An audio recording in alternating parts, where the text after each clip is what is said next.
પહેલા જમાનાની અંદર શત્રુઓથી બચવા માટે આપણા દેશમાં અથવા તો પ્રદેશની અંદર ગામ હોય એની ફરતી દિવાલ બનાવતા, અને આ દિવાલ છે, દિવાલને કોટ પણ કહેવામાં આવે. એટલે શત્રુઓ છે તરત આક્રમણ કરી શકે નહીં, તરત દાખલ થઈ શકે નહીં. ચીન દેશની અંદર બહુ મોટી દિવાલ બનાવી છે, the great wall of China, જે દુનિયાની 7 અજાયબીઓ કહેવામાં આવે છે. એમાંની એક અજાયબી છે. એની લંબાઈ 21,000 કિલોમીટર કરતાં વધારે છે. આમ તો ચીન દેશનો આપણે વિચાર કરીએ તો પૂર્વથી પશ્ચિમ 3,000 માઇલ છે,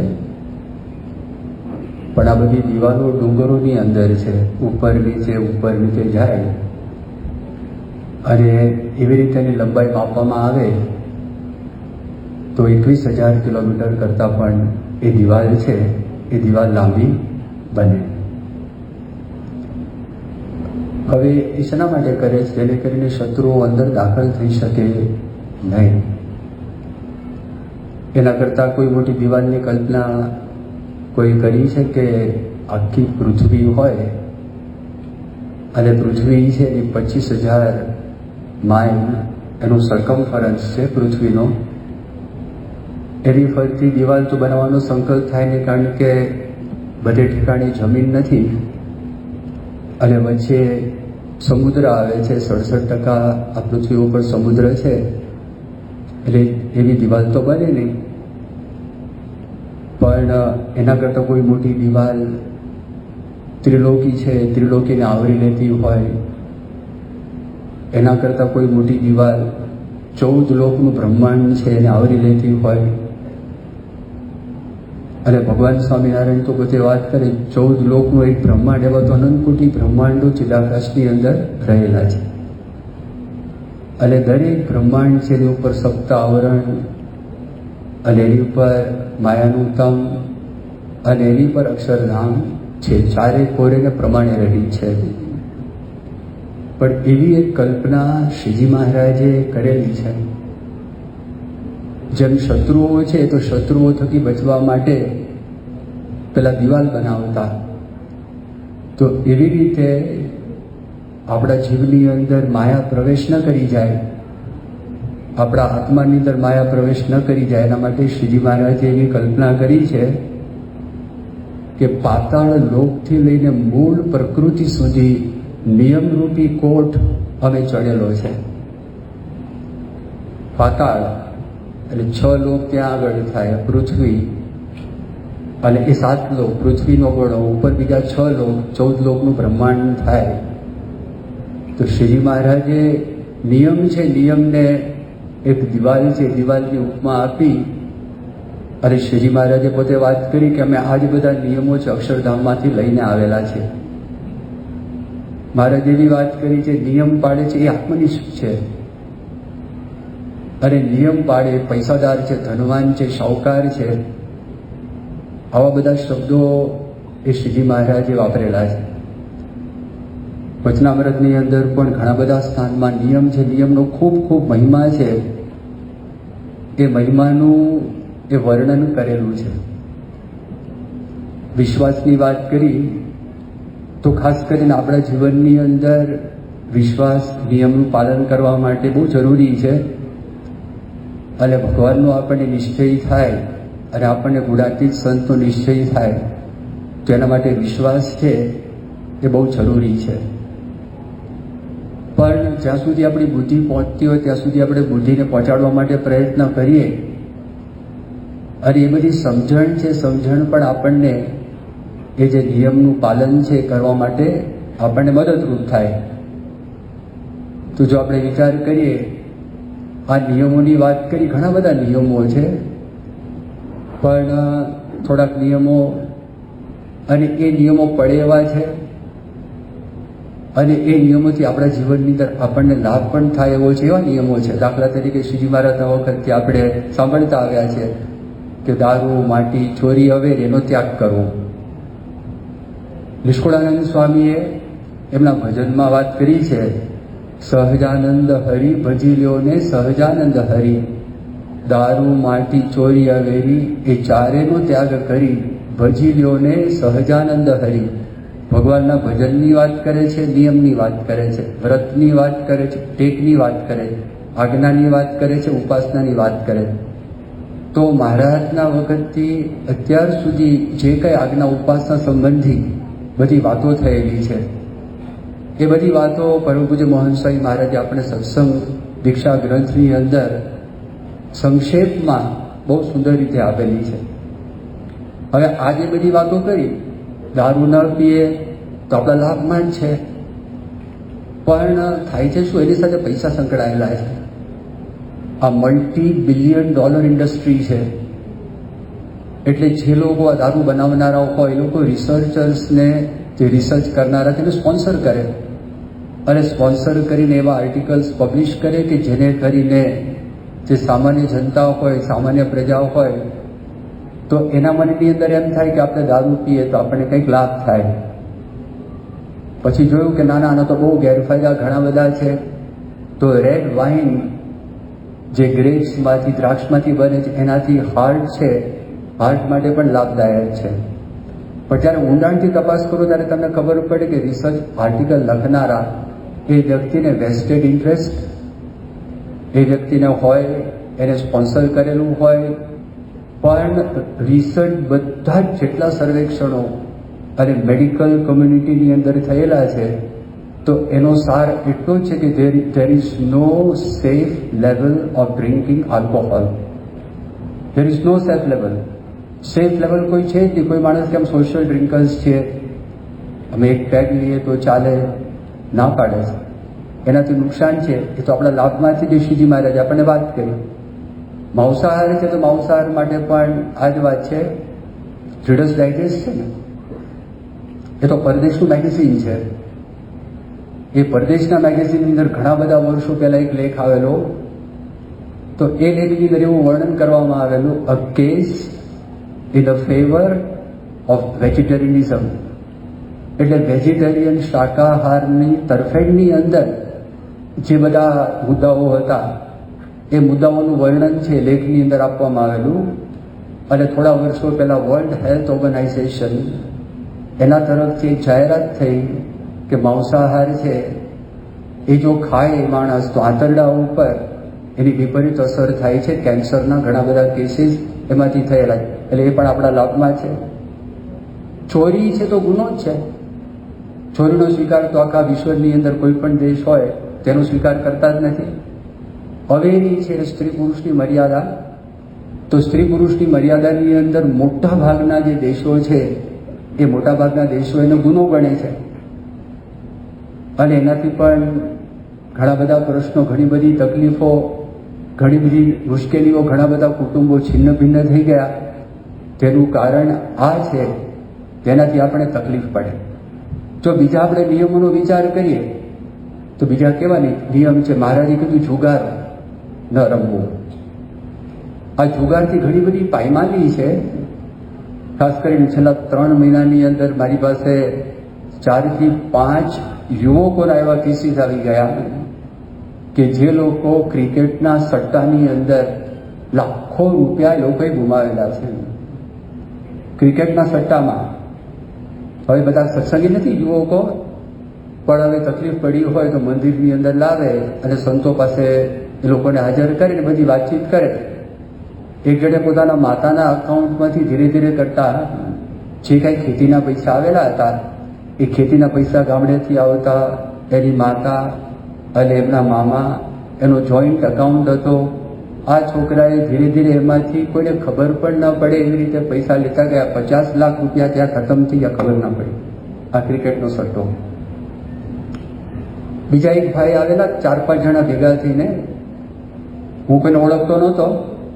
અને પછી એક યુવક છે મને બતાવ્યા, એના બાપુજી હતા. એને વાત કરી મારો દીકરો છે ક્રિકેટના સટ્ટાની અંદર 92 લાખ રૂપિયાના જતા રહ્યા હતા. ત્રીજા એક ભાઈ આવ્યા, એને 1,40,00,000 રૂપિયા ગયા. ચોથા એક ભાઈ આવ્યા, એના 2.5 કરોડ ગયા, પણ ક્રિકેટના સટ્ટામાંની એણે એક ભાઈને ધંધો કરવા માટે પૈસા વ્યાજે આપ્યા. કોઈની પાસે ઉછીના લે. હવે આ કેવું છે, પ્રમુખ સ્વામી મહારાજ ઘણી બધી વખત આપણને વર્ણન કરે અને સ્વામી વાત કરે કે હરામના પૈસા, જેમાં કોઈ શ્રમ કરવો પડે નહીં, જેમાં કોઈ તકલીફ નહીં, કોઈ માથાકૂટ નહીં. માણસના મનમાં એમ થાય કે હું બુદ્ધિથી મારી પૈસાની કમાણી કરી દઉં અને એમાં કોઈ શ્રમ હોય નહીં, અને થોડીક વખતની અંદર ઝાઝા પૈસાની હું કમાણી કરી લઉં, એ જે લાલચ અને એ લોભને લીધે કોઈકની પાસે પૈસા લે ઓછા વ્યાજે, પેલાને આપે વધારે વ્યાજે, તો પેલો વ્યક્તિ આપતો જાય. એ માણસ ધંધા માટે પૈસા માગણી કરી હતી. હકીકતમાં એ વ્યક્તિ ધંધો કરતો નહોતો, ક્રિકેટનો સટ્ટો રમતો હતો. હવે 2.5 કરોડ રૂપિયાના જતા રહ્યા. એનું મકાન વેચી કાઢ્યું. અમદાવાદનું એક મકાન હતું, એ ગયું. ગામડે મકાન છે, શું કરવું? એની પાસે કોઈ જમીન નથી. આ મોટો પ્રશ્ન છે. બેંકની બધી લોનો છે, એ લોનો ભરી દીધી. એટલે ખાસ બધા યુવકોને વિનંતી છે કે મહેરબાની કરીને કોઈ ક્રિકેટના સટ્ટાની અંદર પડતા નહીં. મહેરબાની કરીને પડતા નહીં. અને એના વ્યાજમાંથી તમે કોઈ દિવસ ક્યારે પણ બહાર નહીં નીકળી શકો. એ વાત આવે. બીજી કઈ એક વાત આવે છે, 12મી ખાણીપીઢીની વાત આવે છે. તો 12મી ખાણીપીઢીની અંદર પણ કેવું છે, આપણા મનની અંદર એમ થાય કે 12મી ખાણીપીઢીમાં વાંધો શું છે, જેવો આહારે ઓળકાર આપણે તો વાતો કરે, હકીકત કાંઈ છે. મહાભારતની અંદર એક પ્રસંગ આવે છે. કલ્યાણના અંકની અંદર આ પ્રસંગનું વર્ણન કરવામાં આવેલું. મહાભારતનું યુદ્ધ પૂર્ણ થઈ ગયું હતું અને મહાભારતના યુદ્ધ પછી 5 પાંડવો કૃષ્ણ ભગવાનના કહેવાથી દ્રૌપદીની સાથે ભીષ્મ પિતાને મળવા માટે ત્યાં આગળ જાય છે. ભીષ્મ પિતામાં શરશૈયા ઉપર, બાણશૈયા ઉપર સૂતા હોય છે. પહેલાં તો શરૂઆતમાં આ બધાને સંકોચ હતો, પણ કૃષ્ણ ભગવાને કીધું કે તમે ત્યાં આગળ આવો. અને કૃષ્ણ ભગવાનના આદેશથી ભીષ્મ પિતામાં યુધિષ્ઠિર રાજાને જે કાંઈ પ્રશ્નો હતા, એ પ્રશ્નોનું નિરાકરણ, એ પ્રશ્નનું સમાધાન એ પોતે કરતા હતા. એટલે ભીષ્મએ વાત કરી કે મારી હાલત એવી છે કે હું કંઈ બોલી શકું એમ નથી. અત્યારે મને કોઈ સૂઝબૂઝ નથી. એટલી બધી મારા શરીરની અંદર પીડા છે અને મને ખૂબ તરસ લાગેલી છે. તો તે વખતે કૃષ્ણ ભગવાન દ્રષ્ટિ કરે છે, અર્જુનને પાણી પણ પાય છે અને એમના શરીરમાં જે પીડા હતી તો પીડા પણ એમને શાંત કરી આપે છે. અને બધા પ્રશ્નો છે, પ્રશ્નો એના જવાબ છે ભીષ્મ પિતામાં એમને એક પછી એક આપે છે. એ જ્યારે ધર્મની વાતો કરતા હતા, એમાં એક પ્રસંગ એવો બન્યો કે દ્રૌપદીને હસવું આવી ગયું. હવે આ હસવાનો અવાજ ભીષ્મએ સાંભળ્યો. એટલે ભીષ્મએ કીધું કે બેટી, કે શા માટે તું હસી? એને કહ્યું દાદાજી મને માફ કરજો, મને હસવું આવી ગયું, મને ક્ષમા કરો. એણે કીધું જે કુલવધુ હોય અને જે ગુણવતી હોય, આવી રીતે ગુરુજનોની હાજરીમાં કારણ વગર તો હશે જ નહીં.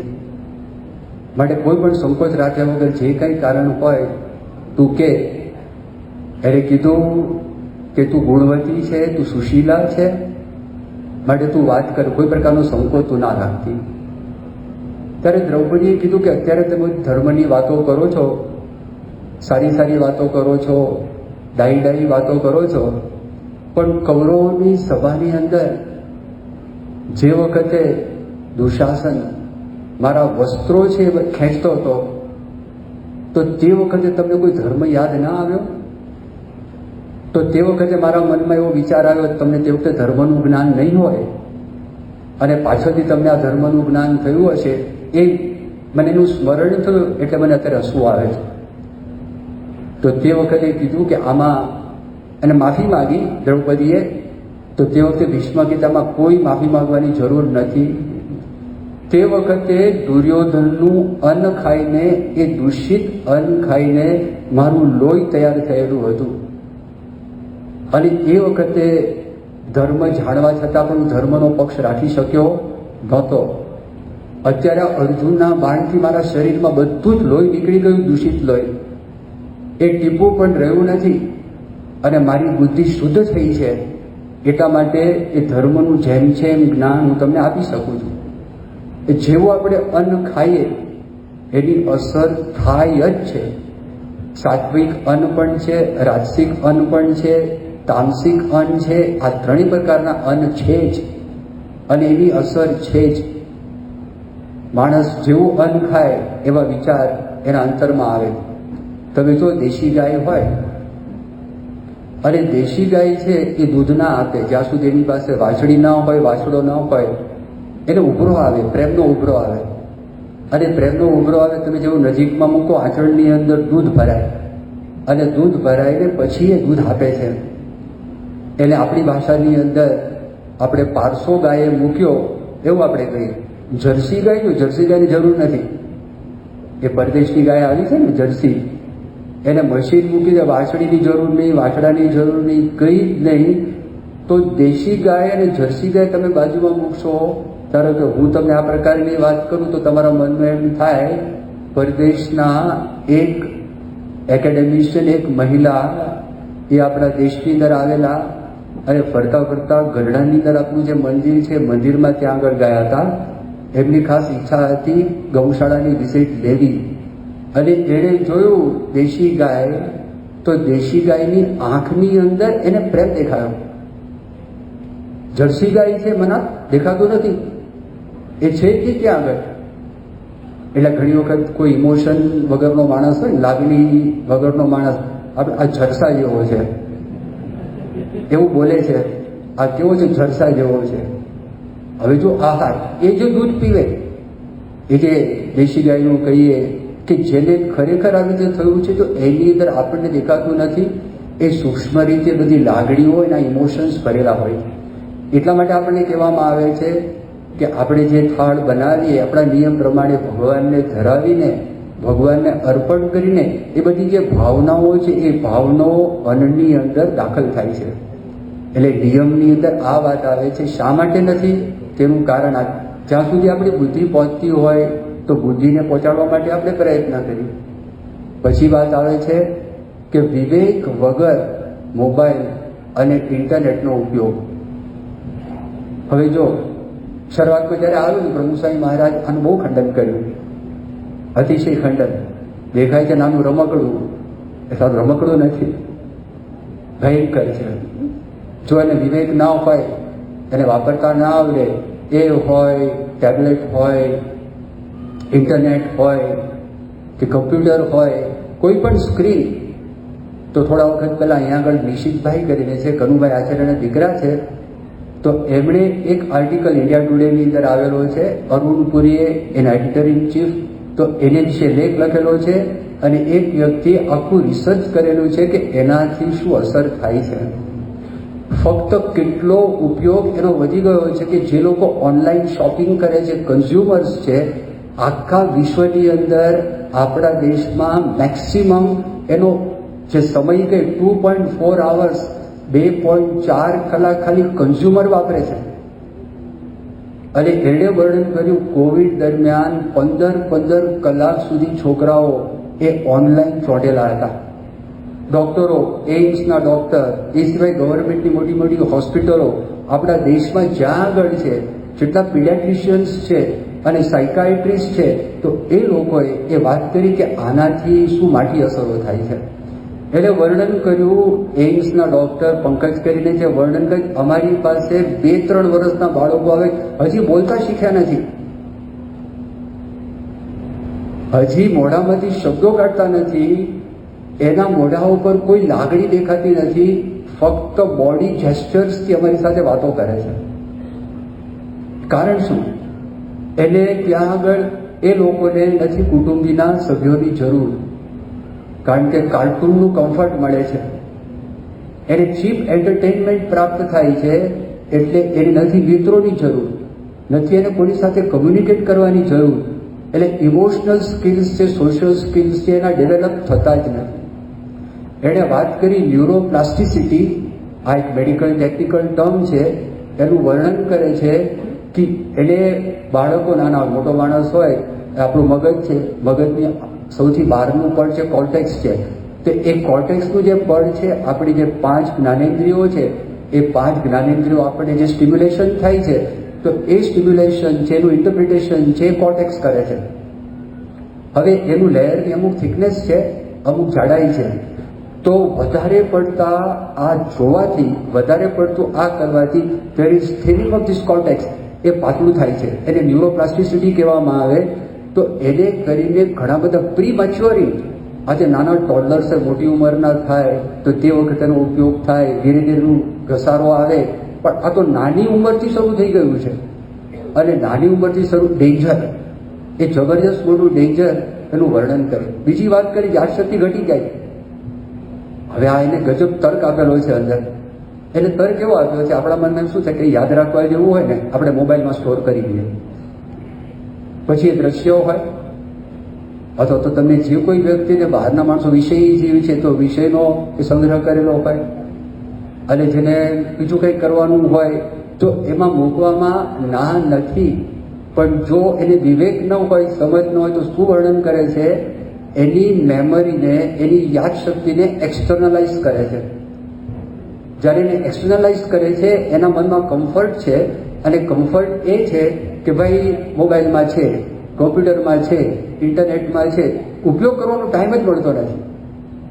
એને ક્યારે ઉપયોગ કરો, કેટલું બધું નાખેલું હોય, એનો પોતે ઉપયોગ કરતા નથી. અને પોતાની મેમરી છે ને, એ નાશ થાય છે, અંદર નાખે છે. એટલે એટલું બધું વર્ણન કરેલું છે. તમને જો એ લેખ મળે તો એ ખરેખર બધાએ ખાસ એ સંપૂર્ણ લેખ વાંચવા જેવો છે. કારણ કે વર્ણન કર્યું કે એ વર્ણન કરે છે અરુણપુરી કે 4th વેવ, આજે 3rd વેવ આવી ગયો કોરોનાનો, 4th વેવ આવવાની સંભાવના, શક્યતા છે.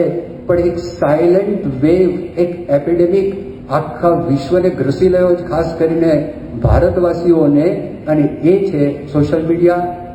એ ટૂંકમાં સોશિયલ મીડિયા ફક્ત નહીં, પણ સ્ક્રીન ટાઈમ. તમે જે રીતે સ્ક્રીન ટાઈમનો ઉપયોગ કરો, ખબર કેવી રીતે પડે તેમનું વ્યસન થયું છે, એનો તમને ખ્યાલ કેવી રીતે આવે? એનું વર્ણન કર્યું. જો તમારી પાસે મોબાઈલ ન હોય અને તમને કંઈક અધૂરપ લાગે, કંઈક ખૂટતું લાગે, સમજવું વ્યસન છે. તમને સેજ બીક લાગે, સમજવું વ્યસન છે. અને જેમ અહીંયા આપણને ઉપાસો કરાવે છે ને, આ બધા ડોક્ટરો એના ઉપવાસ કરવાનું કહે છે કે દર 15 દિવસે એક ઉપવાસ કરો. કયો ઉપવાસ? મોબાઈલ વાપરવાનો જ નહીં. પંડ્યા સાહેબ વાપરે છે. અચ્છા, એનો ઉપયોગ કરવાનો જ નહીં, એનું વર્ણન કરેલું છે. એટલે કેવી રીતે તમે ડિટોક્સ થાવ, આ જે ટોક્સિન દાખલ થઈ ગયું છે અંદર, એ ટોક્સિન કેવી રીતે દૂર થાય તેનું આખું વર્ણન કરેલું છે. એટલે બહુ જ એકદમ સાવચેતી ભર્યા પગલાં લેવા અતિ અનિવાર્ય છે. નહીંતર આમાં બહુ મોટું દૂષણ છે. તો આ બધા નિયમ તો આપણા કામમાં છે, આપણને નિયમ કામમાં લાગે છે. વિશ્વાસનો પ્રશ્ન ક્યાં આગળ આવે છે? તો આ નિયમ પાછા પડાતા કેમ નથી? એના કારણો હોય છે. એક કારણ એવું છે કે આપણે બુદ્ધિમાં બેસે નહીં અમુક વાત, એટલે નિયમ પડે. બીજી વાત એ છે વિષયમાં આસક્તિ છે. ત્રીજી વાત એ છે આપણને એમ થાય આપણી સ્વતંત્રતા છીનવાઈ જાય છે. મારે તો સ્વતંત્ર રહેવું છે, મને જ્યાં મજા આવે ત્યાં હરું ફરું, મને કોઈ રોકટોક નહીં. એટલે રોકટોકમાં જ પડેલા છીએ. આપણને લાગે આપણે કોઈના રોકટોકમાં છે, રોકટોકમાં જ છીએ. આપણે ઇન્દ્રિયોનું કરીએ છીએ, એના ગુલામ છીએ. મનનું કયું કરીએ છીએ, એના ગુલામ છે. તો કોઈ માણસ એમ કહેતો હોય કે રોકટોક બંધનમાં જ છીએ, પણ આપણા મનમાં એમ થાય જો બંધનની આપણે વાતો કરતા હોય. પ્રમુખ સ્વામી મહારાજનું સુવર્ણ વાક્ય છે. હવે વિશ્વાસ છે, સુવર્ણ વાક્યની વાત કરી. પ્રમુખ સ્વામી મહારાજે કીધું કે ધર્મના બંધન એ બંધન નથી, મુક્તિના સાધન છે. ધર્મના બંધન એ બંધન નથી, પણ એ મુક્તિના સાધન છે. તો બાપા તો બોલી ગયા, પણ એક જોકો વિલિંગ કરીને એક માણસ છે, એને ઘણા બધા પુસ્તકો લખ્યા છે. એ વ્યક્તિએ પુસ્તક લખ્યું, પુસ્તકનું નામ આ છે. આપણને આશ્ચર્ય થાય અને પુસ્તકમાં એ પોતે એવું લખે છે કે ડિસિપ્લિન ઇક્વલ્સ ફ્રીડમ. પ્રભુ સાંઈ મહારાજ કે ધર્મના બંધન એ બંધન નથી, મુક્તિના સાધન. મુક્તિ એટલે ફ્રીડમ, બંધનમાંથી મુક્તિ, સંપૂર્ણ સ્વતંત્રતા. તો આ એ લખે છે ફ્રીડમ, ડિસિપ્લિન ઇક્વલ્સ ફ્રીડમ. હવે કોઈ એમ લાગે ડિસિપ્લિન શિસ્ત તો બંધન છે, તો બંધનથી આપણે મુક્તિ કેવી રીતે મળે? આખું પુસ્તક છે. અને સામાન્ય માણસ નથી. નેવી સીલ 20 વર્ષ માટે પોતે હતા. 2006માં ઇરાક વોરની અંદર ટીમ 3 ની અંદર પોતે કમાન્ડર હતા. અને અમેરિકાની અંદર કમાન્ડો થવું નેવી સીલનું એ સામાન્ય ગજાની વાત નથી. એકદમ ટોપ મોસ્ટ લેવલની કોઈ વ્યક્તિ હોય તે પોતે વર્ણન કરે, હું કોલેજની અંદર સામાન્ય માણસ હતો, પણ જે અભ્યાસના નિયમ છે નિયમનું પાલન કરતો હતો, એટલા માટે મને સારા માર્ક આવ્યા. નેવી સીલની અંદર મારી પાસે કોઈ ઇન્ટ્રિન્સિક આવડત હતી, એ આવડતને લીધે હું નેવી સીલમાં પસંદ થયો નથી. પણ નિયમિત રીતે જે ડિસિપ્લિન હતું, જે શિસ્ત હતું, જે નિયમો હતા, એ નિયમોનું વ્યવસ્થિતપણે પાલન કરતો તો સમજાય કે ન સમજાય, પણ એને કરીને હું જ્યાં પહોંચવાનું હતું ત્યાં આગળ હું પહોંચી શક્યો. એને કીધું કે ફાઇનાન્શિયલ સ્વતંત્રતા જોઈએ છે, આર્થિક સ્વતંત્રતા, તો આર્થિક નિયમોનું પાલન કરવું પડે. તો જેટલું એનું વધારે પાલન કરશો આર્થિક સ્વતંત્રતા તમને મળશે. શિક્ષાપત્રીમાં મહારાજે લખ્યું, મહંસાઈ મહારાજે સત્સંગ દીક્ષાની અંદર વાત કરેલી છે, એના નિયમો છે. ટાઈમ છે, ફ્રી ટાઈમ જોઈએ છે, તો ટાઈમ મેનેજમેન્ટ કરશો તો ફ્રી ટાઈમ વધારે મળશે, અને ટાઈમ મેનેજમેન્ટ નહીં કરો તો તમને પ્રાપ્ત નહીં થાય. એટલે આ બધું મેં વર્ણન કરેલું છે. એ વ્યક્તિએ આ જ શબ્દો છે, શબ્દની વાત કરેલી છે. એક તો આ વાત આવે છે, બીજી વાત કઈ છે? વિશ્વાસની વાત છે. વિશ્વાસ યોગી કૃષ્ણ પ્રેમ, એ પોતે કેમ્બ્રિજ યુનિવર્સિટીની અંદર ગ્રેજ્યુએટ થયેલા, બહુ બુદ્ધિશાળી વ્યક્તિ, અને ઇંગ્લિશ લિટરેચરની અંદર પોતે થયા હતા. એમના જીવનની અંદર એક પ્રસંગ એવો બની ગયો, પ્રસંગની અંદર એ જ્યારે વર્લ્ડ વોરની અંદર પાયલટ હતા, અને પાયલટની અંદર એક દિશાની અંદર જવું હતું, તો એક દિશાની જગ્યાએ એ બીજી દિશાની અંદર ગયા. એટલે દાખલા તરીકે સ્ટીયરિંગ વ્હીલ હોય, તમે લેફ્ટ તરફ વાળો, રાઈટ તરફ વાળે તો ગાડી રાઈટ તરફ જાય, તો એનું વિમાન એવી રીતે ગયું. એટલે એને એમ થયું કે કોઈ ઇનવિઝિબલ પાવર છે, અદ્રશ્ય શક્તિ છે, એ અદ્રશ્ય શક્તિએ મારો હાથ પકડી, અને એમ કહે છે કે it was a very tangible force. એ સામાન્ય તાકાત નથી, એ ખરેખર સાચી તાકાત હતી. એટલે હું નીચે ઉતરી ગયો. અને મારા મિત્રોએ વાત કરી કે તમે જો ડાબી બાજુ ગયા હોત તો જર્મન પ્લેન્સ તમને ઉડાડી દે. એ બધું છોડીને ભારત આવ્યા, અને ભારતની અંદર બનારસમાં પોતે લેક્ચરર હતા, અને તે વખત અલ્હાબાદમાં તે વખતે એને 800 રૂપિયાનો પગાર હતો. અને પછી યશોદામાના સંપર્કની અંદર આવ્યા. હકીકતની અંદર યશોદામાં એક વાઇસ ચાન્સેલરના પોતે વાઇફ હતા, બ્રાહ્મણ કુટુંબનો જન્મ થયેલો હતો, ખૂબ જ પૈસાદાર હતા. કોઈ પણ પાર્ટી થાય એ પાર્ટીનો આત્મા એ બેન હતા, અને એના ધણી વાઇસ ચાન્સેલર હતા. પણ યોગી કૃષ્ણ પ્રેમને એમ થયું કે જ્યારે દિલીપ કુમાર રોય કૃષ્ણ ભગવાનના ભજન ગાય તો તે વખતે એના આંખમાં આંસુ પડે. એને થયું કે આનું હૃદય છે, જેમ દેવતા ઉપર રાખ લાગી ગઈ હોય એમ આના ઉપર બહારના પ્રસંગથી રાખ લાગી ગઈ છે, પણ એનો આત્મા દૈવી આત્મા છે. તો એના સંપર્કમાં આવ્યા અને ખબર પડી. યશોદામાએ સંન્યાસ ગ્રહણ કર્યો, અને યોગી કૃષ્ણ પ્રેમે થોડા વખત પછી એને પણ સંન્યાસ ગ્રહણ કર્યો. એનું નામ રોનાલ્ડ નિક્સન હતું, એ ગ્રહણ કર્યો. હવે બનેલું એવું, અલ્મોરા છે, અલ્મોરાથી ઉપર 18 માઇલ દૂર મિર્તોલા છે, અને મિર્તોલામાંથી એક આશ્રમની સ્થાપના થયેલી. અને એ સ્થાપના વખતે ક્યારેક ક્યારેક અલ્મોરા કામ માટે એમને નીચે આવવું પડે, તો ત્યાં આગળ એક સાયન્ટિસ્ટ હતા, એમના પત્ની અમેરિકન બાઈ. અને આ અમેરિકન બાઈ સામાન્ય બાઈ નહીં, પણ એમર્સન, આપણે હેનરી ડેવિડ થોરોનું ઘણી વખત ડૉક્ટર સાહેબ વાત કરે, નામ સાંભળ્યું, એ એના ગુરુ હતા એમર્સન. અને ગાંધીજી ઉપર એમર્સનની જે અસર થઈ હતી, તો એની ગ્રાન્ડ ડોટર હતી એ. હવે એ ત્યાં એની સાથે પેલા સાયન્ટિસ્ટે લગ્ન કરેલા, હવે પેલો આવે ઉપરથી યોગી કૃષ્ણ પ્રેમ, તો ક્યારેક આના ઘરમાં રોકાય, પેલી ખાવાની વાત કરે. એ ખાવાની વાત કરે તો તે વખતે આ એમ કે ભાઈ અમારે તો નિયમ છે, અને નિયમ એવા છે કે તમારે ચોખ્ખો કરી નાખવાનો. તમારા વાસણમાં મારે ખવાય નહીં. નવા વાસણ પિત્તળના એ બજારમાંથી એ બેન લઈ આવ્યા. તમારા મસાલા અમને ચાલે નહીં, માટે નવા મસાલા છે, મસાલા લઈ આવ્યા. શાકભાજી પણ તમારા ફ્રીજમાં મૂકેલા શાકભાજી નહીં, પણ બજારમાંથી નવા ખરીદેલા શાકભાજી, અને એ બધું સાફ કરી જાતે રસોઈ બનાવે, ભોગ ધરાવે અને જમે. તો પેલો સાયન્ટિસ્ટ એનો પતિ હતો ને, એણે એકવાર મશ્કરી કરી. એણે કીધું, યોગી કૃષ્ણ પર મને આ સમજાતું નથી. મારી વિધવા દાદીમાં, આ કલ્પના કરી, વિધવા દાદીમાં આ બધા રિચ્યુઅલ્સ છે, કર્મકાંડ છે, વિધિ નિષેધનું પાલન કરે તો હું સમજી શકું, પણ તું તો કેમ્બ્રિજમાંથી ગ્રેજ્યુએટ થયેલો છું, અને તારું એવું બેકગ્રાઉન્ડ હતું, તે વખતે તો તે ગાયનું પણ માંસ ખાધું હશે, અને અત્યારે તું આ બધું પાલન કરે છે. યોગી કૃષ્ણ પ્રેમે બે વાત કરી, હસતા હસતા એણે કીધું, હવે આ વાત વર્ષો પહેલા એમણે કરી, અત્યારે પણ આ જ વાત લાગુ પડે છે. એણે કીધું કે જ્યારે આ જમાનાની અંદર બધી જ પ્રકારના સંયમ, આંતરિક બાહ્ય સંયમનો લોકો ત્યાગ કરી રહ્યા છે, તો તે વખતે કોઈ પણ આંતરિક બાહ્ય સંયમ છે ને એ લાભદાયક છે. પહેલી તો આ વાત કરી. પછી બીજી સીધી વાત કરી. એણે કીધું, હું કોણ કેનારો, હું આટલું પાડીશ, આટલું નહીં પાડું, આટલું કરીશ, નહીં કરું. મારી આગળ જે લોકો ધ્યેય સુધી પહોંચેલા સાધકો અને જે રસ્તા ઉપર ચાલેલા છે, એ બધા સાધકોએ આ રસ્તા બતાવેલો છે અને મારી આગળ ચાલેલા છે, તો હું કોણ કેનારો, કે આ ત્યાગભાગ કરનારો હું કોણ?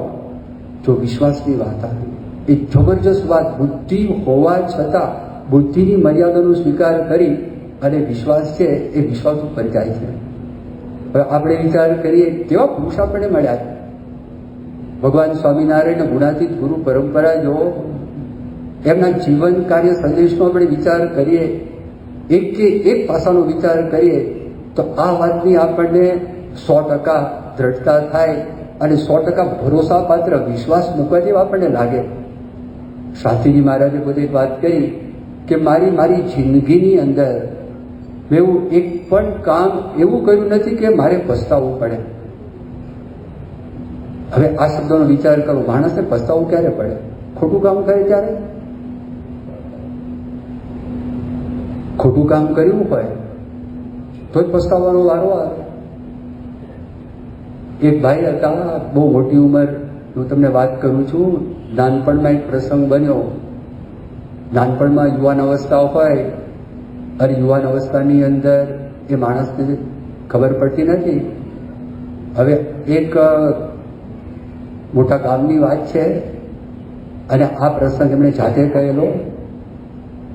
પ્રસંગ એવો બનેલો, એક મધપુડો હતો, અને એક બેન છે ને મધપુડા નીચે ચાલતા હતા, આમ પસાર થયા. હવે આને પથ્થરથી મધપુડો તોડ્યો. એ આખો મધપુડો પડ્યો પેલા બેન ઉપર, અને મધમાખીઓ બધી એને કરડી. બેન મરી ગઈ. મોટી ઉંમરના હતા. આ પ્રસંગ એ 40 વર્ષ પછી પણ ભૂલી શકતા નથી. જો પસ્તાવો થાય છે કારણ કે કંઈક ખોટું કામ કરેલું છે. શાસ્ત્રીજી મહારાજે કીધું, મારી જિંદગીની અંદરની, પ્રભુ સ્વામી મહારાજે તંત્રીએ પ્રશ્ન પૂછેલો કે સ્વામી તમારા જીવનમાં કોઈ પસ્તાવાનો પ્રસંગ? સ્વયં કે પસ્તાવા જેવું છે જ નહીં.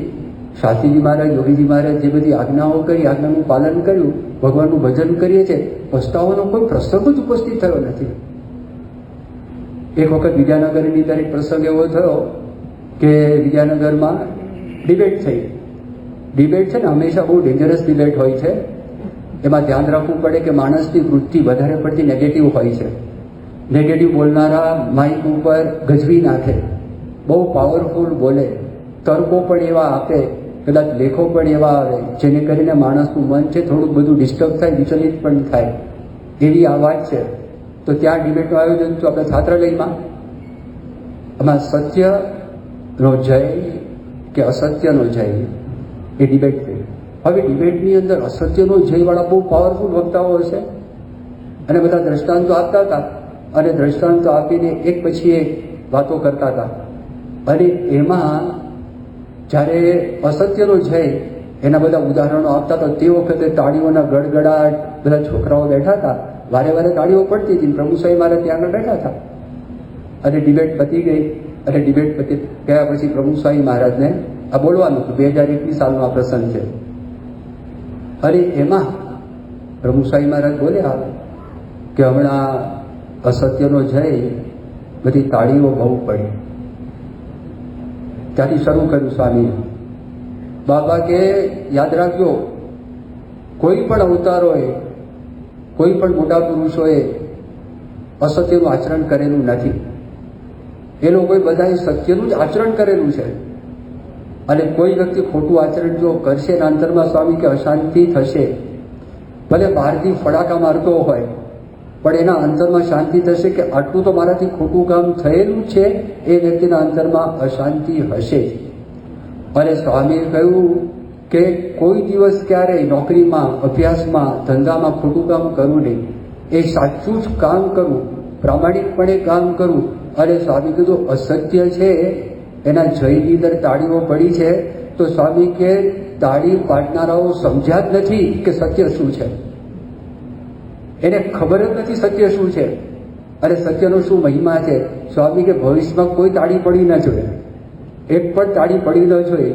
આવી પ્રભુ સ્વામી મહારાજે વિદ્યાનગરની અંદર વાત કરી. કેટલી બધી પ્રામાણિકતા. અમદાવાદમાં સ્વામી હતા અને અમદાવાદના મેયર હિંમતભાઈ પટેલ એ પ્રભુ સ્વામી મહારાજના દર્શન કરવા માટે આવ્યા અને ભુજનો ભૂકંપ થયેલો હતો. હવે એ ભૂકંપની અંદર આપણી સંસ્થાએ બહુ સારું કામ કર્યું. આ બધા જાણો, ઘણી બધી વખત આપણે વાત સાંભળેલી છે. તો એમણે આવીને પ્રભુ સ્વામી મહારાજે વાત કરી કે સ્વામી, હવે આખા સમાજને આપનો અને આપની સંસ્થાનો વિશ્વાસ છે. બહારથી જે કંઈ દાન આવે છે એ લોકો બધા એમ કે છે બીએપી સંસ્થાને દાન આપવું છે, પણ અમારે બીજે દાન આપવું નથી, સરકારમાં આપવું નથી. આવી વાત કરે. આ વાત સ્વામીએ સાંભળી અને ખરેખર પ્રશંસનીય કામ, નોંધનીય કામ, અનુકરણીય કામ, અલૌકિક કામ, એમાં કોઈ શંકાનું સ્થાન નથી કે કઈ રીતે પ્રભુ સ્વામી મહારાજ આટલા બધા સંતોને, આટલા બધા વોલન્ટિયર્સને મોબિલાઇઝ કરી શકે. એમનામાં કેવી તાકાત હશે, એમનામાં કેવી સચ્ચાઈ હશે, એમનામાં કેવી પ્રામાણિકતા હશે, તો બધું કામ થઈ શકે. બધી વાત સાચી. પણ પ્રભુ સ્વામી મહારાજ શું બોલે? પ્રભુ સ્વામી કીધું કે હિંમતભાઈને વાત કરી કે બધા માણસો સરકારમાં એવા નથી હોતા. ઘણા બધા માણસો સરકારમાં સારા હોય છે, જે લોકો પ્રામાણિકપણે ખૂબ મહેનત કરે છે. અને બહાર પણ ઘણા બધા માણસો એવા છે અને ઘણી બધી સંસ્થાઓ એવી છે કે જેણે આ ભૂકંપની અંદર બહુ સારું કામ કરેલું છે. 1973 સાલમાં પ્રભુ સ્વામી મહારાજ મુંબઈમાં પવઈવાડી પધારેલા હતા અને તે વખતે આફ્રિકાથી ભટેસા આવેલા. એ આપણા મંદિરે આવ્યા હતા. શ્રીમંત એ ગરીબ ભક્ત હતા અને ખબર પડી પ્રભુ સ્વામી મહારાજ પવઈ છે તો પવઈમાં આવ્યા. દેવચરણ સ્વામી બાપાના સેવક હતા. પ્રભુ સ્વામી મહારાજ બહુ પ્રેમથી મળ્યા, આગતા સ્વાગતા કરી. પણ પછી દેવચરણ સ્વામીને બોલવાની છૂટ. પ્રભુ સ્વામી મહારાજને કહ્યું કે યોગી બાપા જેવું કરો. યોગી બાપા આવે તો હાર પહેરાવે, પ્રસાદના મોટા પડિયા આપે ને ભેટે ને વાલ કરે. સ્વામી કે જો મારી પ્રકૃતિ એવી નથી. સ્વામી કે મારી પ્રકૃતિ એવી નથી, એ યોગીજી મહારાજની શૈલી છે. તો યોગીજી મહારાજની હું શું નકલ કરું? આપણે જેવા દેખાય એમાં જ મજા છે, એ સારું છે. યોગી બાપામાં જે સાધુતાના ગુણ હતા એ સાધુતાના ગુણો કેળવો. બાકી યોગી બાપાની જે પ્રકૃતિ છે એની નકલ કે એનું જે અનુકરણ છે એનું અનુકરણ ના કરવું જોઈએ. સ્વામી કે મને દંભ છે લેશ પણ પસંદ નથી, લેશ પણ, જરા પણ નહીં. આપણને આશ્ચર્ય થાય. 1987 સાલમાં બાપા ઉત્તરાખંડની યાત્રામાં ગયેલા. ઉત્તરાખંડની યાત્રામાં ગયા. પ્રભુ સ્વામી મહારાજના તમે કપડાં જુઓ ને તો પેલા ઘણી બધી વખત વાપરેલા હોય, રંગ પણ આછો થઈ ગયો હોય અને ધોતિયાની અંદર સ્વામીને તો ફાટી ગયું હતું, કાણું પણ. અને ડિફેન્સ કોલોનીમાં નરેન્દ્રભાઈ વઢવાણાના ઘરે સ્વામી વોકિંગ કરતા તો તમને દેખાય કે સ્વામીના ધોતિયામાં કાણું છે. એ જ કપડાની અંદર આખી યાત્રા કરી. મારા જેવાના મનમાં જોડાવાની ઈચ્છા થઈ. તેની એક લાલચ આ હતી કે પ્રભુ સ્વામી મહારાજ 350 સંતો સાથે આ બધા હરિદ્વાર, ઋષિકેશ બધા આશ્રમોમાં જાય તો બાપાનો કેવો વટ પડી જશે. સ્વામીના મનમાં નહીં. સ્વામીના મનમાં લેશ પણ નહીં, લેશ પણ નહીં, જરા પણ નહીં.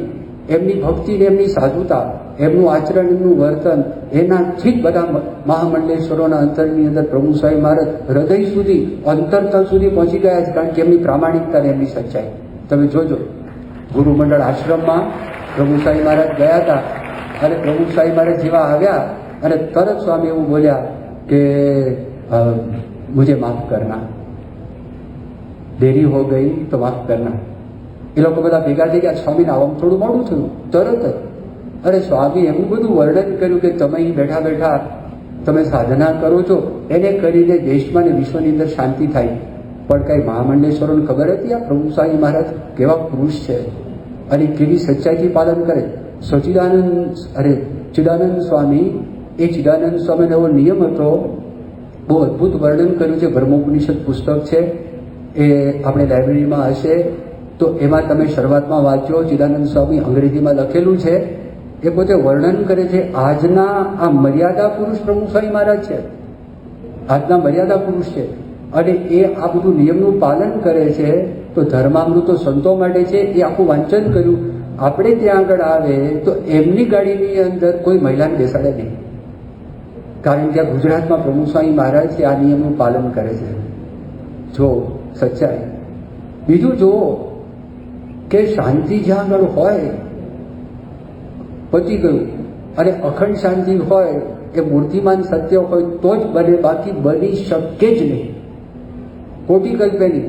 મોહન સાહેબ મારે થોડા વખત પહેલા વાત કરી, એ બધા કેમ આવે છે? શાંતિ મળે છે એટલે. એમની પાસે છે શું? ભવેન કચ્છી અહીંયા આગળ આવેલા શરૂઆતમાં, આ 2018 કે 2017 સાલનો પ્રસંગ છે, અને પ્રભુ સાહેબ મારા ધામમાં ગયા હતા. બધે ઠેકાણે આપણે બધી વિધિ કરતા હતા અને બાપાના બધા અસ્થિ પધરાવતા હતા. હવે આ તો જર્નલિસ્ટ, અને જર્નલિસ્ટ જોવે છે, લખે છે, ઓબ્ઝર્વ કરે છે, લખે છે, સામાન્ય નથી. 1 કલાક બેઠા, સવારે વહેલા આવી ગયા હતા.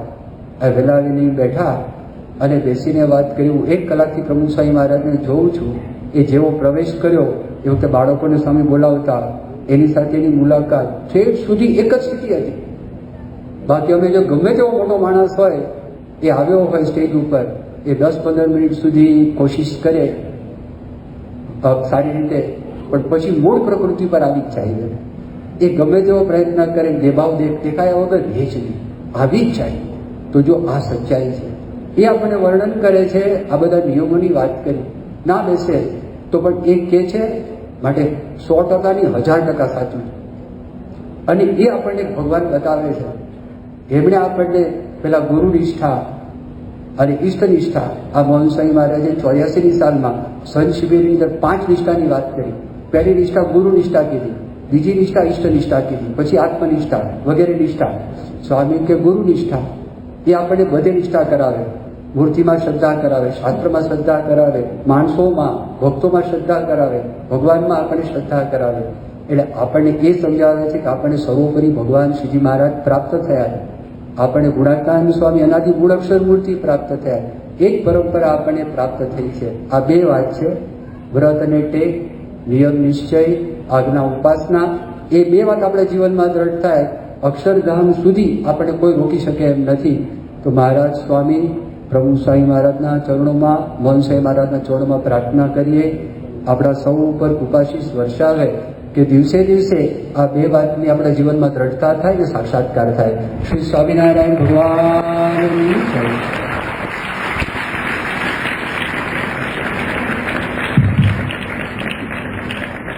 પૂજ્ય આનંદ સ્વરૂપ સ્વામીનો આપણે હૃદયપૂર્વક ખૂબ ખૂબ આભાર માનીએ છીએ. આપણને ખૂબ સુંદર વક્તવ્ય દ્વારા માર્ગદર્શન પૂરું પાડ્યું.